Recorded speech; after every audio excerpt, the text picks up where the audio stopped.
आइए शुरू करते हैं न्यूज पथ पर सफर। सबसे पहले आपको दिखाते हैं ऐसी तस्वीरें जिनका जिक्र सरे रहा है। ये तस्वीरें सुर्खियों में भी है और सोशल मीडिया पर भी है। इनसे आपका बाखबर होना बेहद जरूरी है क्योंकि चौराहे पर इन्हीं की चर्चा है। चर्चा एक मतदाता के लिए बने पोलिंग बूथ की भी है।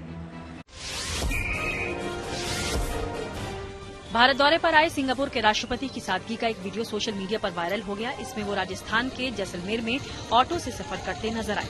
दरअसल सिंगापुर के राष्ट्रपति थरमन शगमुगरत्नम वहां के सोनार दुर्ग किले और दूसरी ऐतिहासिक जगहों को देखने पहुंचे थे। इस दौरान उनके साथ उनकी पत्नी भी मौजूद रहीं। उन्होंने ऊंट की सवारी भी की, साथ ही आम लोगों की तरह खरीदारी करते नजर आए। गुजरात के जूनागढ़ में लोकसभा चुनाव को लेकर एक अनोखा बूथ बनाया गया। दरअसल गिर के जंगलों में बाणगंगा नाम से एक पौराणिक मंदिर है। यहाँ के महंत हरिदास बानेज इस पोलिंग बूथ में इकलौते मतदाता हैं। वहाँ 7 मई को होने वाले चुनाव को लेकर ये बूथ तैयार किया जा रहा है ताकि एक भी मतदाता न छूटने वाला प्रण पूरा हो सके। महंत हरिदास ने ये बूथ बनाने के लिए चुनाव आयोग और प्रशासन का शुक्रिया अदा किया। इस बूथ के लिए चुनाव आयोग की ओर से 5 से 8 कर्मचारी तैनात किए जाते हैं। ओडिशा में एक 91 साल की बुजुर्ग महिला ने 46 साल बाद बड़ी कानूनी जीत हासिल की। दरअसल सरकार ने बुजुर्ग हारा साहू को पारिवारिक पेंशन देने के निर्देश जारी कर दिए। इससे पहले हाईकोर्ट ने केंद्रपाड़ा जिले के कलेक्टर को पेंशन देने का आदेश दिया था। हारा साहू के पति एक स्कूल टीचर थे, लेकिन उनके न रहने के बाद 1977 से परिवार को पेंशन नहीं मिली। अब इस परिवार को इंसाफ मिल गया। महाराष्ट्र के चंद्रपुर जिले में हेलमेट और सीट बेल्ट को लेकर अलग अभियान शुरू किया गया। दरअसल वहां सरकारी कार्यालयों में कुछ बैनर लगा दिए गए जिनमें 2 पहिया वाहनों में हेलमेट पहनकर ही दफ्तर के अंदर आने को कहा गया। No helmet no entry. इतना ही नहीं, बिना हेलमेट जबरन अंदर आने पर बाइक और स्कूटी का चालान भी काटा जा रहा है। इसके अलावा कारों में बैठे लोगों के लिए सीट बेल्ट भी पहनने को कहा जा रहा है। पंजाब के मुख्यमंत्री भगवंत मान ने सोशल मीडिया पर बच्ची की तस्वीर शेयर की जो वायरल हो गई। दरअसल भगवंत मान की पत्नी ने एक बेटी को जन्म दिया। इसकी जानकारी खुद मुख्यमंत्री ने सोशल मीडिया पोस्ट के जरिए दी। उन्होंने लिखा कि भगवान ने उन्हें बेटी का आशीर्वाद दिया है। मां और बच्ची दोनों स्वस्थ हैं। जिंदगी का सफर सुहाना हो, इसके लिए सावधान रहना जरूरी है। रोजमर्रा के आपाधापी में कुछ देर बैठकर सोचना समझना भी जरूरी है कि आपके आसपास क्या हो रहा है और जो कुछ हो रहा है उससे हमारी जिंदगी, हमारा परिवार कैसे प्रभावित हो सकता है। इसलिए हॉर्न बजाकर बाखबर करने वाली खबर जरूरी होती है। और आज की ये खबर गंभीर बीमारी कैंसर से जुड़ी हुई है। दरअसल एक अमेरिकी यूट्यूबर है निंजा। उनकी पैर में तिल या फिर मस्से जैसी ग्रोथ हुई तो वो अपने डॉक्टर के पास जा पहुंचे। डॉक्टर ने बताया कि ये मेलेनोमा कैंसर है जो एक प्रकार का स्किन कैंसर होता है। यूट्यूबर निंजा की सतर्कता से पहले ही स्टेज में कैंसर का पता चल गया और उनकी जान बच गई और कैंसर से छुटकारा भी मिल गया। ऐसे में इस खबर को लेकर हॉर्न बजाना जरूरी है ताकि लोगों को कैंसर के प्रति जागरूक किया जा सके, क्योंकि सावधानी का कैंसर से बचाव में अहम रोल माना जाता है।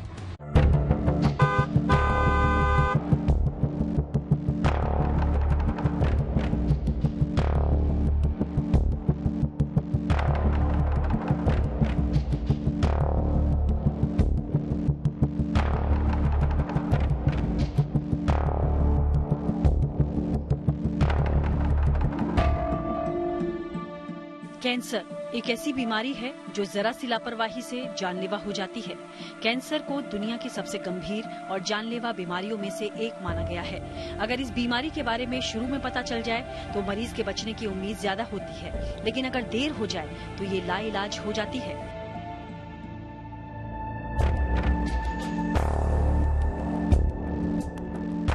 ऐसा ही कुछ निंजा नाम से लोकप्रिय अमेरिका के प्रोफेशनल गेमर और यूट्यूबर रिचर्ड टाइलर ब्लेविंस के साथ हुआ। उन्हें स्किन से जुड़े अपने स्टेज 1 मेलेनोमा कैंसर के बारे में पता चला और डॉक्टरों ने उसका ऑपरेशन कर उसकी जान बचा ली। ये ऐसा इसलिए मुमकिन हो सका क्योंकि यूट्यूबर निंजा ने पैर में हुए मोल यानी मस्सा को लेकर जरा भी लापरवाही नहीं बरती और डॉक्टर के पास पहुंच गए। इसलिए शरीर में होने वाले किसी भी परिवर्तन और कैंसर को लेकर सावधानी वाला हॉर्न बजाना जरूरी है।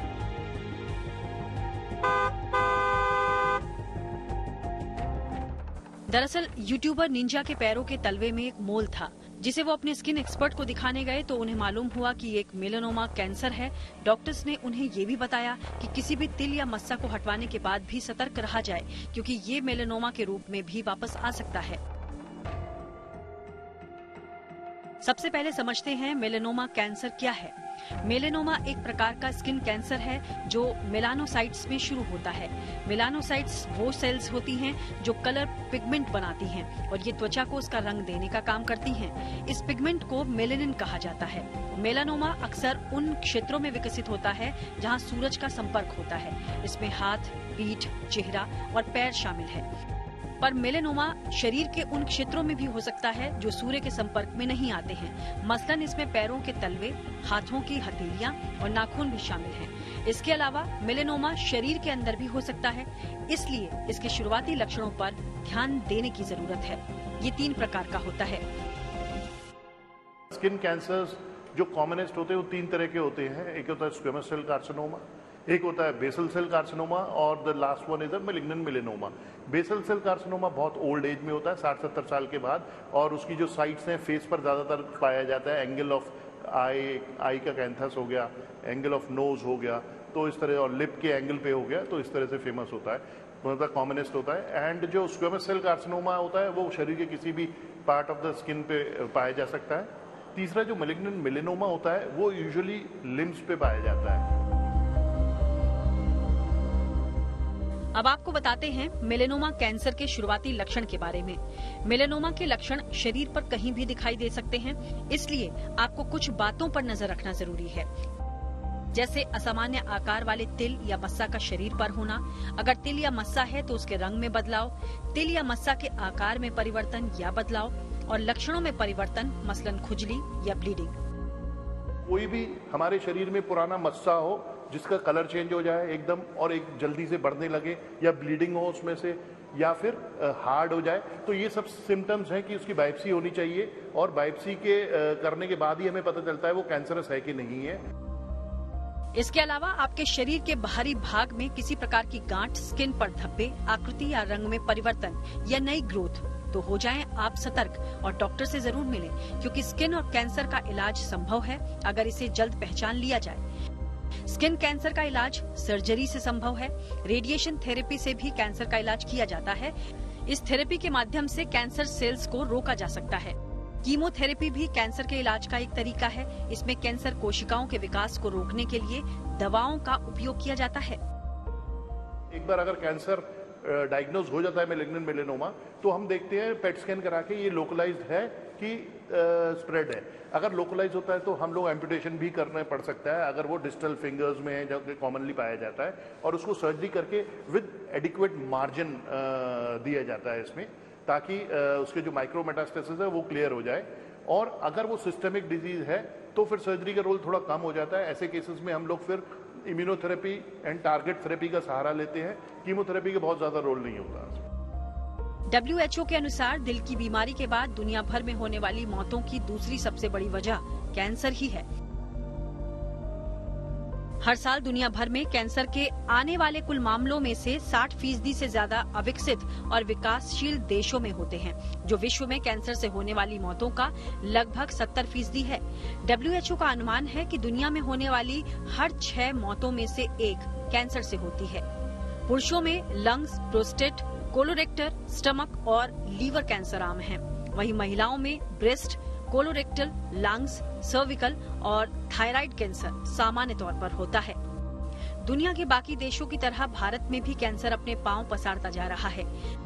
विश्व स्वास्थ्य संगठन का अनुमान है कि 2022 में भारत में 14 लाख से अधिक कैंसर के नए मामले सामने आए और इस बीमारी के कारण 9 लाख से ज्यादा मौतें हुई। इनमें ब्रेस्ट कैंसर से सबसे ज्यादा मौतें हुई। International agency for research on cancer के अनुसार पुरुषों में सामान्य तौर पर होंठ, ओरल कैविटी के 15.6% और फेफड़ों के कैंसर के मामले 8.5% पाए जाते हैं, जबकि महिलाओं में ब्रेस्ट और सर्विकल कैंसर सबसे अधिक पाए गए, जो करीब 27% और नए मामलों में 18% मिले। ऐसा नहीं कि कैंसर को हराया नहीं जा सकता। युवराज सिंह से लेकर मनीषा कोइराला तक कई सेलिब्रिटीज ने अपनी हिम्मत और सतर्कता से कैंसर पर जीत हासिल की। इसलिए शरीर के किसी भी अंग में होने वाले बदलाव पर बारीकी से नजर रखना जरूरी है और अगर कोई बदलाव दिखे तो डॉक्टर के पास जाने से जरा भी हिचकिचाना नहीं चाहिए। इसलिए खुद भी सतर्क रहें, दूसरों को भी कैंसर के लक्षणों को लेकर जागरूक करें और कैंसर को लेकर सावधानी वाला हॉर्न भी बजाएं। Bureau report, good news today. Kejriwal की बढ़ गई है ईडी हिरासत। आइए आपको सीधे लिए चलते हैं न्यूज एक्सप्रेसवे पर, जहां देश भर की कुछ और जरूरी खबरें कर रही हैं आपका इंतजार। दिल्ली के मुख्यमंत्री अरविंद केजरीवाल को एक बार फिर से अदालत से राहत नहीं मिली। राउस एवेन्यू कोर्ट ने उनकी रिमांड 1 अप्रैल तक बढ़ा दी। सुनवाई के दौरान ईडी ने आरोप लगाया कि केजरीवाल जांच में सहयोग नहीं कर रहे हैं। वहीं केजरीवाल ने कहा कि ईडी के पास सबूत नहीं है और उन्हें बेवजह गिरफ्तार किया गया। इस बीच केजरीवाल की पत्नी ने दावा किया कि अरविंद केजरीवाल को परेशान किया जा रहा है और उनकी तबीयत भी ठीक नहीं है। माइक्रोसॉफ्ट के संस्थापक बिल गेट्स ने प्रधानमंत्री नरेंद्र मोदी से मुलाकात की। इस दौरान दोनों के बीच आर्टिफिशियल इंटेलिजेंस और डिजिटल पेमेंट समेत कई मुद्दों पर बात हुई। वहीं पीएम मोदी ने ये भी बताया कि उनकी सरकार कोरोना संकट से कैसे निपटी। नोएडा में स्कूटी से स्टंट और भद्दे वीडियो बनाने के 3 आरोपियों को पुलिस ने गिरफ्तार कर लिया। हालांकि फिर इन्हें जमानत भी मिल गई। इससे पहले ट्रैफिक पुलिस ने इनकी स्कूटी का 33,000 रुपए का चालान काट दिया था। इतना ही नहीं, पुलिस ने अश्लीलता फैलाने के आरोप में केस भी दर्ज किया था। लेकिन फिर आरोपी युवतियों और युवक ने माफी की गुहार लगाई। साथ ही कहा कि वो इतना बड़ा चालान नहीं भर पाएंगे। पाकिस्तान से आई सीमा की मुश्किल अब बढ़ सकती है। सीमा के पहले पति गुलाम हैदर ने अपने वकील के जरिए ग्रेटर नोएडा की सूरजपुर कोर्ट में एक याचिका दाखिल की, जिसके बाद अदालत ने जेवर पुलिस को नोटिस जारी किया और जवाब मांगा। गुलाम हैदर के वकील ने आरोप लगाया है कि सीमा और सचिन ने फर्जी शादी की है और फर्जी डॉक्यूमेंट के जरिए जमानत हासिल की थी। इसके साथ ही गुलाम हैदर ने अपने बच्चों की कस्टडी भी मांगी है। स्वदेशी लड़ाकू विमान LCA तेजस मार्क 1A ने बड़ी कामयाबी हासिल की। दरअसल उसने बेंगलुरु स्थित हिंदुस्तान एरोनॉटिक्स लिमिटेड की फैसिलिटी से अपनी पहली उड़ान भरी। ये उड़ान 18 मिनट की थी। इसे भारतीय वायुसेना में पहले ही शामिल किया जा चुका है। देश की सबसे अमीर महिला सावित्री जिंदल ने कांग्रेस छोड़ दी। ओपी जिंदल समूह की चेयरमैन और हरियाणा की पूर्व मंत्री सावित्री जिंदल ने सोशल मीडिया पर इसका ऐलान किया। पिछले दिनों उनके बेटे नवीन जिंदल बीजेपी में शामिल हो गए थे। उन्हें पार्टी से टिकट भी मिला है। उत्तर भारत के कुछ राज्यों में भारी बारिश और बर्फबारी का अलर्ट जारी किया गया। मौसम विभाग की माने तो शुक्रवार और शनिवार को जम्मू कश्मीर, हिमाचल प्रदेश, पंजाब और उत्तराखंड के कई हिस्सों में मौसम करवट लेगा। हिमाचल प्रदेश में भारी बारिश और बर्फबारी का ऑरेंज अलर्ट जारी किया गया है। साथ ही दिल्ली में भी बारिश होने की संभावना जताई गई है। मध्य प्रदेश के जबलपुर में एक महिला लोकसभा चुनाव के लिए अनोखे तरीके से नामांकन दाखिल करने पहुंची। शशि सलालुस तांगे पर बैठकर चुनाव आयोग के दफ्तर आईं। इस मौके पर उनके पति स्टेनली लुइस भी मौजूद रहे। हालांकि फिर सलालुस समय पर अपना पर्चा दाखिल नहीं कर पाईं। खबरों में आगे रुक करते हैं सियासी ढाबे का, जहां आज बात करेंगे इंडिया गठबंधन में चल रहे सीट शेयरिंग को लेकर उठापटक की। जी हां, बिहार हो या फिर महाराष्ट्र, झारखंड हो या फिर तमिलनाडु, हर जगह इंडिया गठबंधन में सीट को लेकर खींचतान जारी है। इस गठबंधन में शामिल हर दल ज्यादा से ज्यादा सीट हथियाना चाहता है। कोई भी दल कुर्बानी देने को तैयार नहीं। दक्षिणी राज्यों में भी हालात ऐसे ही हैं। अलग अलग दल अलग सीटों पर दावा ठोक रहे हैं। लेकिन दूसरी तरफ एनडीए गठबंधन ने सीट शेयरिंग के मामले को सुलझाकर सीटों का ऐलान भी कर दिया है।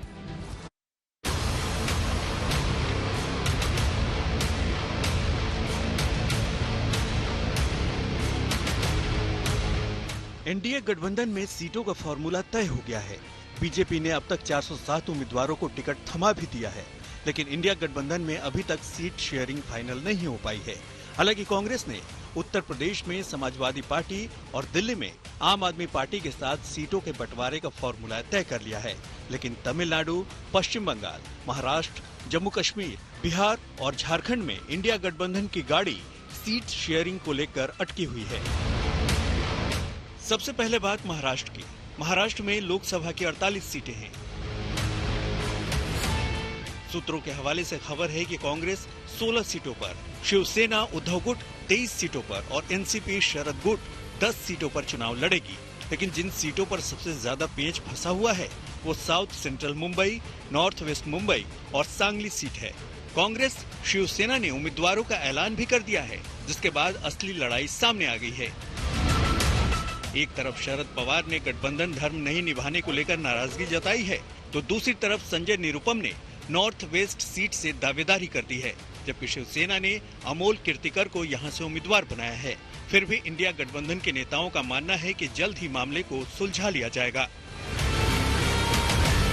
उसमें से कोई उन्होंने 16-17 जो कैंडिडेट अनाउंस किए थे, उसमें 1-2 सीट के बारे में चर्चा चल रही है, बाकी तो तय था उनका। जैसे हमने भी अपने कांग्रेस के कैंडिडेट अनाउंस करके हम तो लड़ रहे हैं वो। हाँ, 1-2 सीट पे जो चर्चा हो रही है, विशेषकर सांगली और कुछ मुंबई की सीटों के बारे में, उसमें हमारी अपनी कुछ बात है, उनकी अपनी बात है, तो चर्चा चल रही है। राष्ट्रवादी को एक भी सीट नहीं और 4 सीट ये कर लेते हैं और 2 सीट कांग्रेस ले लेती है, तो इसका मतलब ये नहीं। हमारे कार्यकर्ताओं में इतनी नाराजगी है कि वो चाहते हैं कि हम लोग सबके लिए काम करें, लेकिन हम काम करना चाहते हैं, लेकिन हमारे ऊपर अन्याय नहीं होना चाहिए। बिहार में भी इंडिया गठबंधन में सीट शेयरिंग का फॉर्मूला अभी तक फाइनल नहीं हो पाया है। सूत्रों के हवाले से खबर है कि आरजेडी कांग्रेस को 9 सीट देने पर राजी है और लेफ्ट को 5 सीटें मिलेंगी, जबकि आरजेडी 26 सीटों पर चुनाव लड़ेगी। लेकिन पूर्णिया, कटिहार, सीवान, बेगूसराय और औरंगाबाद को लेकर पेंच फंसा हुआ है। पप्पू यादव कांग्रेस के टिकट पर पूर्णिया से चुनाव लड़ना चाहते हैं, जबकि आरजेडी ने बीमा भारती को पूर्णिया से टिकट थमा दिया है। ऐसा ही आरजेडी ने बेगूसराय में भी किया है। मैं इतना जानता हूं कि पूर्णिया हर परिस्थिति में इससे बेहतर है मरना, आत्महत्या करना। पूर्णिया छोड़ने का मतलब है अपनी जिंदगी को कोलैप्स कर लेना, खत्म कर लेना। थोड़ा बहुत तो जो राजनीति में सभी लोग चाहते हैं चुनाव लड़ना, जिनको जगह नहीं मिलती है तो थोड़ी नाराजगी तो स्वाभाविक है। बिहार में इंडिया गठबंधन में हो रही सीटों पर किचकिच पर विपक्षी एनडीए गठबंधन कटाक्ष करने से बाज नहीं आ रहा है। कांग्रेस बिहार के अंदर पूरी तरह से समाप्त हो चुकी है और राजद जो अराजकता भ्रष्टाचार का पर्यायवाची है, उनको जनता पहले ही नकार चुकी है। इसलिए ये लोग जान रहे हैं कि हम कहीं से जीतने नहीं जा रहे हैं, तो एक तरह से ये डम्मी उम्मीदवार जो इनके पास आ रहे हैं उसको खड़ा कर रहे हैं, जनता कर रही है, ये मैं नहीं कह रहा। झारखंड में भारतीय जनता पार्टी ने 14 लोकसभा सीटों में से अपने हिस्से की 13 सीटों पर उम्मीदवारों को मैदान जंग में उतार दिया है। वहीं दूसरी तरफ इंडिया गठबंधन में न तो सीटों की शेयरिंग पर तस्वीर साफ हुई है और न ही प्रत्याशियों के नाम का ऐलान हो पाया है। लोहरदगा, जमशेदपुर, पलामू और चतरा सीटों पर पेंच फंस रहा है। लोहरदगा और जमशेदपुर को कांग्रेस अपनी परंपरागत सीट मानती है, लेकिन इस बार इन सीटों पर झारखंड मुक्ति मोर्चा की प्रबल दावेदारी है। इसी तरह आरजेडी की ओर से 2 सीटों पलामू और चतरा पर दावेदारी की गई है, लेकिन कांग्रेस जेएमएम उसे इन दोनों में से कोई एक सीट देना चाहते हैं। खबर है कि जेएमएम 5 सीटों पर लोकसभा चुनाव लड़ सकती है। सीट शेयरिंग में तो 6 सीट का दावा हम लोगों ने किया था, लेकिन एक लोहरदगा उसमें घोषणा कर दी गई कांग्रेस की तरफ से, तो हम मान के चलते हैं कि 5 सीट। बाकी पर कांग्रेस और लेफ्ट और आरजेडी का दावा है। अगर तमिलनाडु की बात की जाए तो 39 लोकसभा सीटों में से कांग्रेस को 9, डीएमके को 24, लेफ्ट को 4 और स्थानीय दलों को 2 सीटें मिल सकती हैं, लेकिन अभी तक सहमति नहीं बनी है। जबकि डीएमके तमिलनाडु में कांग्रेस को 7 से 8 सीटें ही देना चाहती है, जिससे मामला फंसा हुआ है। केरल की 20 सीटों में से कांग्रेस 16 और 4 सीट पर क्षेत्रीय पार्टियां चुनाव लड़ेंगी। जबकि सूत्रों के हवाले से खबर है कि कांग्रेस पश्चिम बंगाल में टीएमसी से बात कर रही है और टीएमसी उसे 4 से 5 सीटें दे दे तो कोई आश्चर्य वाली बात नहीं होगी। Bureau report, good news today. Punjab में इस बार लोकसभा चुनाव दिलचस्प होने जा रहा है, क्योंकि अगर चंडीगढ़ सीट छोड़ दी जाए तो पूरे पंजाब में शिरोमणि अकाली दल, बीजेपी, आम आदमी पार्टी और कांग्रेस अपने दम पर जोर आजमाएगी। जबकि चंडीगढ़ लोकसभा सीट पर इस बार बीजेपी को शिरोमणि अकाली दल का साथ नहीं मिलेगा। वहीं इस सीट पर आम आदमी पार्टी और कांग्रेस मिलकर चुनाव लड़ रही है। ऐसे में क्या बीजेपी अपनी जीत की तिकड़ी लगा पाएगी? इस रिपोर्ट में देखिए।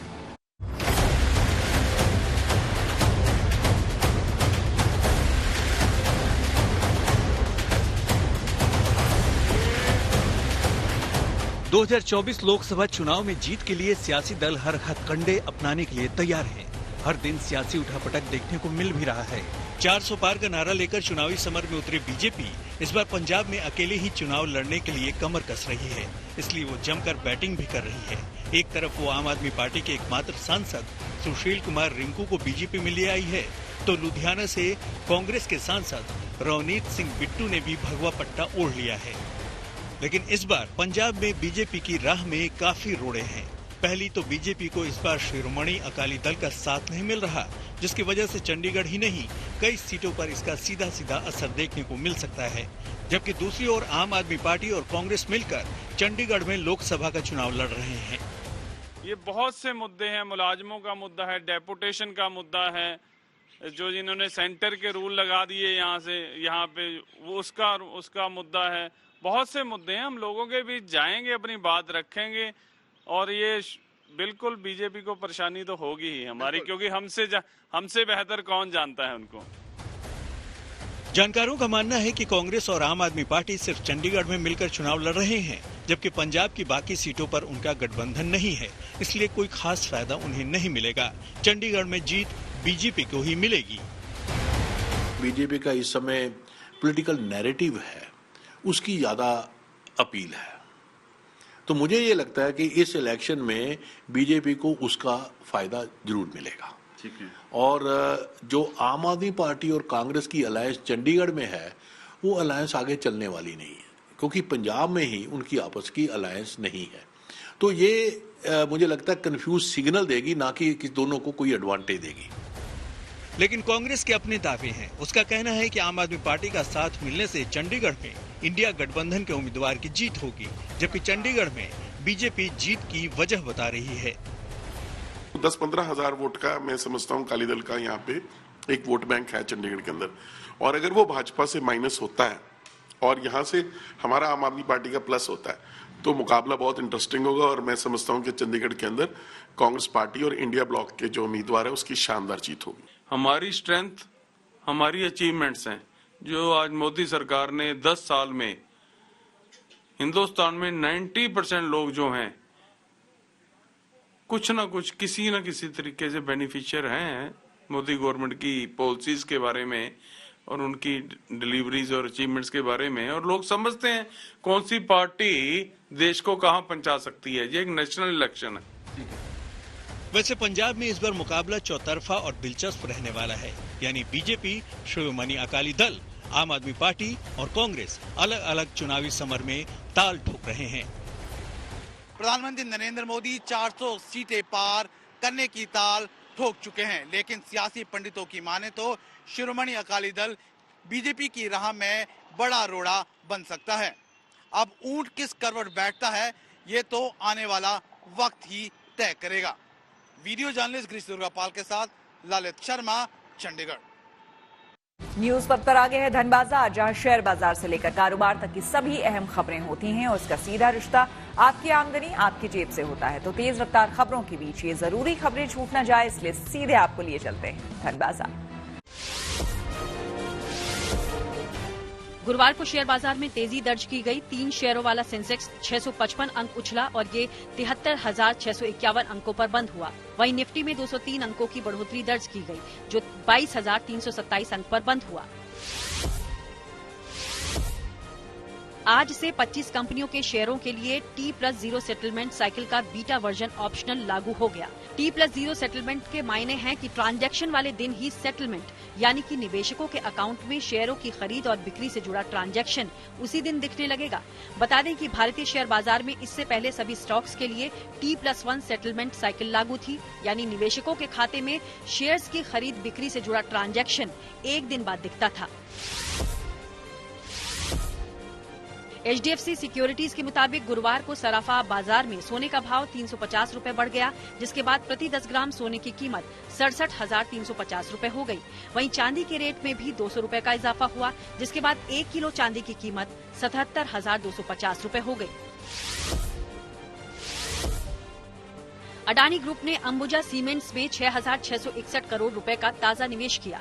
कंपनी ने शेयर बाजार को जानकारी देते हुए बताया कि अंबुजा कंपनी में उनके ग्रुप की हिस्सेदारी 3.6% बढ़कर 66.7% हो गई। बता दें कि अडानी ग्रुप ने कंपनी में 5,000 करोड़ रुपए का पहले भी निवेश किया था। इस तरह सितंबर 2022 में अधिग्रहण के बाद से अडानी ग्रुप अब तक अंबुजा कंपनी में 11,661 करोड़ रुपए का निवेश कर चुका है। और न्यूज पथ के सफर में अब सोशल अड्डा का रुख करते हैं, जहां आज बात होगी लोकसभा चुनाव से पहले नोएडा ग्रेटर नोएडा की हाउसिंग सोसाइटी में चल रही नो रजिस्ट्री नो वोट मुहिम की। आपको बता दें कि नोएडा और ग्रेटर नोएडा में फ्लैट खरीदार रह रहे लोगों ने के लिए बरसों बाद भी अपने फ्लैट की रजिस्ट्री एक सपना बना हुआ है। ऐसे में जब लोकसभा चुनाव सिर पर है तो लोगों ने सरकार और अथॉरिटी पर दबाव बनाने के लिए नो रजिस्ट्री नो वोट का दांव चला है। दरअसल नोएडा और ग्रेटर नोएडा में कई हाउसिंग सोसाइटी ऐसे हैं जहां पर फ्लैट तो बन गए हैं, लोगों ने रहना भी शुरू कर दिया है, लेकिन बरसों बाद भी अब तक उनके फ्लैट की रजिस्ट्री नहीं हुई है। इनमें कुछ अपार्टमेंट तो ऐसे हैं जहां 1 दशक बाद भी रजिस्ट्री सपना बनी हुई है। रजिस्ट्री न होने की वजह से लोगों को मालिकाना हक को लेकर तमाम तरह की दिक्कतों का सामना करना पड़ता है। हमारे सहयोगी नीतू झा ने ग्रेटर नोएडा वेस्ट और नोएडा की हाउसिंग सोसाइटी में जाकर स्थिति का जायजा लिया और लोगों से बात कर उनकी मुहिम और मांगों के बारे में खुलकर बात की। मैं ग्रेटर नोएडा वेस्ट के हिमालय प्राइड सोसाइटी में हूँ।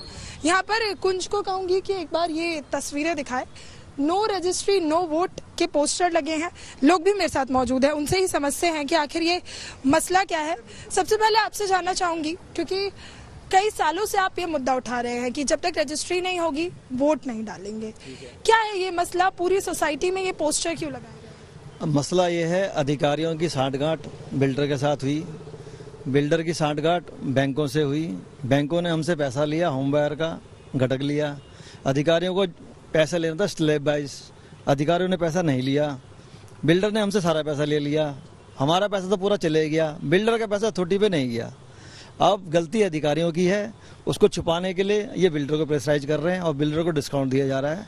उसके बाद ही 25% पेमेंट बिल्डर्स की मांगी गई है कि खाली 25% पेमेंट दे दो, वो भी बिल्डर देने को तैयार नहीं है। हर बार चुनाव के समय में एक नुस्खा फेंका जाता है कि भाई हम ऐसा करेंगे। कभी मेट्रो का लिया जाता है, कभी बसों का लाया जाता है, होता कुछ नहीं है। पिछले 14 साल से तो यहाँ भी बस मेट्रो सब आ रही है, कुछ भी सुविधाएं यहाँ नहीं है। और रजिस्ट्री का मुद्दा तो हमेशा ही रहता है। कईयों को तो ये हालत है कि बिल्डिंग ही नहीं बनी है, उनसे पैसा भी पूरा ले चुके हैं। ऐसी स्थिति भी लोगों की है। यहाँ तो चलो रजिस्ट्री का मुद्दा हो रहा है, लोगों को मिल गया घर, कईयों को तो घर भी नहीं मिला है। कई ऐसे घर खरीदार है जो बेचारे बिगड़ घर के ही चले गए हैं। बिल्कुल नहीं डालेंगे जी, जब तक हमारी जो है रजिस्ट्री का कोई जो है सोल्यूशन नहीं निकलेगा, जब तक जो है हम लोग जो है वोट डालने के लिए कोई घर से बाहर नहीं जाएगा। यहाँ तक कि 2-3 साल हो गए, हम लोगों का रजिस्ट्री स्टैम्प पेपर तक का भी पैसा ले लिया है बिल्डर ने, लेकिन जो है आज तक जो है रजिस्ट्री का। नोएडा की तस्वीरें अभी ज्यादातर सोसाइटी की एक ही जैसी है। हमने आपको हिमालय प्राइड की तस्वीरें दिखाई, हमने आपको और भी तस्वीरें दिखाई। इस वक्त मैं गार्डेनिया ग्लोरी में मौजूद हूँ। नोएडा की ये उन सोसाइटीज में है जहाँ रहना कई लोगों के लिए सपने जैसा होता है, लेकिन वो सपना कुछ ऐसा है कि आपने अपने फ्लैट के पैसे तो दे दिए, लेकिन आपका मालिकाना हक अब तक नहीं है। यहाँ पर एक भी फ्लैट रजिस्टर्ड नहीं है। तमाम जो लोग इस सोसाइटी में रहते हैं वो मेरे साथ मौजूद हैं। आज भी प्राधिकरण से मिले आप लोग? क्या हुआ उस मुलाकात में? क्या कहा है प्राधिकरण ने? कब तक रजिस्ट्री होगी? प्राधिकरण ने हमें रजिस्ट्री के लिए कोई एश्योरेंस नहीं दिए। प्राधिकरण का ये कहना है कि अभी बिल्डर ने जो 25% इनको जमा करने हैं एज पर कमेटी रिपोर्ट, तो वो उसके लिए बिल्डर ने कंसेंट नहीं दी। बिल्डर की तरफ से कोई आए हुए थे वहाँ पर अमित राय करके, तो उन्होंने सिर्फ इतना कहा कि हमने एक बैंक का ड्यूज चुकता किया है, लेकिन जब अथॉरिटीज ने उनसे पूछा कि आप 25% पर क्या कॉल ले रहे हैं, तो उन्होंने कहा कि हमारी इस पर कोई प्लानिंग नहीं है।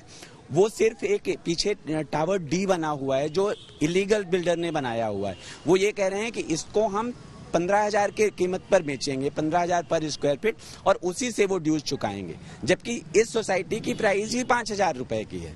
उसके बावजूद वो ये कह रहे हैं कि उसको 15,000 में बेचेंगे और उसके बाद ही इसके ड्यूज पे करेंगे। 600 करोड़ रुपए बिल्डर का ड्यूज बाकी है इस प्रोजेक्ट पर, जिसके लिए बिल्डर कोई स्टेप्स नहीं ले रहा। सैमसंग का नया स्मार्टफोन लॉन्च हो गया है। टेक्नोलॉजी से जुड़ी कुछ और जरूरी खबरों को जानने समझने के लिए आइए आपको लिए चले डिजिटल का लिए। अब सोशल मीडिया प्लेटफॉर्म एक्स पर ब्लू टिक फ्री में मिलेगा। इसका ऐलान खुद इलॉन मस्क ने किया। हालांकि इसके लिए कुछ शर्तें भी हैं। इलॉन मस्क ने एक्स प्लेटफॉर्म पर बताया कि जिन अकाउंट के 2500 वेरीफाइड सब्सक्राइबर फॉलोअर्स होंगे उन्हें प्रीमियम फीचर्स मुफ्त में मिलेंगे। सैमसंग ने एक नया स्मार्टफोन बाजार में उतार दिया। इसका नाम सैमसंग गैलेक्सी M55 5G है, जिसे फिलहाल ब्राजील में लॉन्च किया गया है। इस स्मार्टफोन को 8 GB रैम और 256 GB स्टोरेज के साथ पेश किया गया है। खबर है कि व्हाट्सएप यूजर्स को जल्द कॉलिंग से जुड़ा एक नया फीचर मिलेगा। दरअसल कॉल लॉग में ये ऑप्शन ऐड टू फेवरेट्स नाम से नजर आएगा, यानी जिन लोगों को आप ज्यादा कॉल करते हैं उनके नाम इस ऑप्शन में जुड़ जाएंगे। अब रुक करते हैं प्रगति मार्ग का, जहां ऐसी खबरें हैं जो कि देश की हर पहलू से जुड़ी तरक्की, प्रगति और लोगों की काबिलियत दिखाती है। तो आज तस्वीर आपको दिखाएंगे गुरुद्वारा श्री हरमिंदर साहिब की। पंजाब के इस प्रमुख गुरुद्वारे में दरअसल एक अनूठी कार सेवा इन दिनों हो रही है। ऐसी कार सेवा यकीनन ये दर्शाती है कि आपसी सौहार्द के साथ कैसे आध्यात्म और संस्कृति को देश की प्रगति के रास्ते पर आगे बढ़ाया जा सकता है।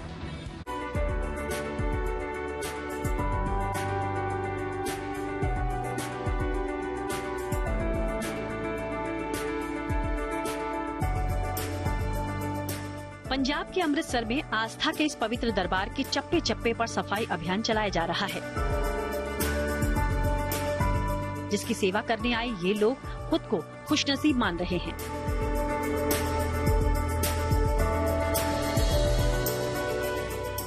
एक ऐसा मुख्य गुरुद्वारा जिसके नाम में मंदिर शामिल है। ये गुरुद्वारा कोई और नहीं, आस्था और श्रद्धा का केंद्र गुरुद्वारा श्री हरमिंदर साहिब है, जिसे दरबार साहिब या स्वर्ण मंदिर भी पुकारा जाता है। अपनी बेशुमार खूबसूरती और नक्काशी के लिए देश दुनिया में मशहूर ये ऐतिहासिक गुरुद्वारा आपसी सौहार्द, आस्था और भक्ति पथ पर बढ़ता चला जा रहा है। हरमिंदर साहिब जो सिखों का प्रमुख गुरुद्वारा है, मगर इसके नाम में मंदिर शब्द का जुड़ना इस बात की तस्दीक करता है कि हमारे देश में सभी धर्म एक समान हैं। तभी तो जिस गुरुद्वारे की नींव एक मुस्लिम ने रखी, वो गुरुद्वारा हर धर्म जात के लिए बरसों से आस्था का केंद्र रहा है, जिनके लिए इस गुरुद्वारे की खास अहमियत भी रही है। हाल ही में बर्मिंघम से आए ये लोग पूरी शिद्दत के साथ कार सेवा में जुटे हैं। गुरु नानक निष्काम सेवक जत्थे से ताल्लुक रखने वाले ये कार सेवक गुरुद्वारे की सेवा के साथ ही SGPG की मदद करने आए हैं। आस्था के दर पर 7 समंदर पार से आए ये आस्थावान गुरुद्वारा हरमिंदर साहिब पहुंचकर बेहद उत्साहित दिखे। रीठे के पानी से गुरुद्वारे की हर छोटे बड़े हिस्से को करीने से साफ करते इन लोगों की आंखों में, इनकी सोच में आस्था, आपसी सहयोग और गुरु के प्रति सेवा भाव साफ झलक रहा था। दरबार साहब अमृतसर साहब जी दे सोने दे पत्रियां दी जो सेवा सफाई दी है, वो पूरी सेवा 10 दिन दे अंतराल दे विच संपूर्ण करनगे। पूरी हुई है नਵੇਂ सोने सेवा 1995 तो 1999 तक हुई है। महाराज रणजीत सिंह को बाद 150 साल को सेवा नहीं हो सकी। इस करके महाराज ने गुरु नानक निष्काम सेवक ਨੂੰ सेवा बख्शी ਤੇ ਪਤਰੇ सेवा की ਜਿਹਦੇ ਵਿੱਚ 24 ਪਤਰੇ ਲਾਏ ਗਏ। ਉਹਨਾਂ ਦੀ ਧਵਾਈ ਕੰਮ ਕਰ ਰੱਖਣ ਵਾਸਤੇ ਹਰੇਕ ਸਾਲ ਸੰਗਤ ਆਉਂਦੀ ਹੈ। तो महाराज महापुरुष आशीर्वाद लैके 50 ਮੈਂਬਰ ਆਉਂਦੇ ਹਨ ਤੇ ਤਕਰੀਬਨ 10 ਤੋਂ 11 12 महाराज टाइमिंग नहीं से टाइमिंग ला नहीं सकते। क्वालिटी एंड क्वांटिटी सेवा करनी है। बताया जा रहा है कि प्रदूषण के कारण गुरुद्वारे में लगे सोने की चमक फीकी हो रही थी। ऐसे में ये कार सेवा की जा रही है, जिसकी शुरुआत 1999 में हुई। उद्देश्य साफ है कि गुरुद्वारे की दरो दीवार में लगे सोने की धुलाई से उसकी चमक 2 गुनी हो जाए। न्यूज पथ पर आगे पब्लिक होर्डिंग पर खाने की बर्बादी से जुड़ी एक जरूरी खबर है। एक तरफ जहां दुनिया की लगभग 10% आबादी भूखे पेट सोती है, वहीं दुनिया भर में लाखों करोड़ों रुपए का खाना बर्बाद चला जाता है। ये चौंकाने वाली और सोचने पर मजबूर करने वाली जानकारी संयुक्त राष्ट्र की ताजा रिपोर्ट में सामने आई है। आपको बता दें कि संयुक्त राष्ट्र की फूड वेस्ट इंडेक्स रिपोर्ट 2024 के मुताबिक दुनिया भर में सालाना 1 अरब टन से ज्यादा अनाज बर्बाद होता है। 8 अरब की आबादी वाली दुनिया में साल भर में हर व्यक्ति औसतन 79 किलो खाना बर्बाद कर देता है। जबकि एक कड़वा सच ये भी है कि दुनिया में अब भी करीब 80 करोड़ लोग भूखे ही सोते हैं। ये रिपोर्ट साल 2022 के आंकड़ों पर आधारित है, जिसमें बताया गया है कि पूरी दुनिया में 2022 में 1.5 अरब टन अनाज बर्बाद हो गया, जो कि उपलब्ध खाने का लगभग 19% था। रिपोर्ट में बताया गया है कि खाने की बर्बादी सिर्फ अमीर या फिर बड़े देशों तक ही सीमित नहीं है, बल्कि छोटे और गरीब देशों में भी लगभग उतनी ही बर्बादी हो रही है।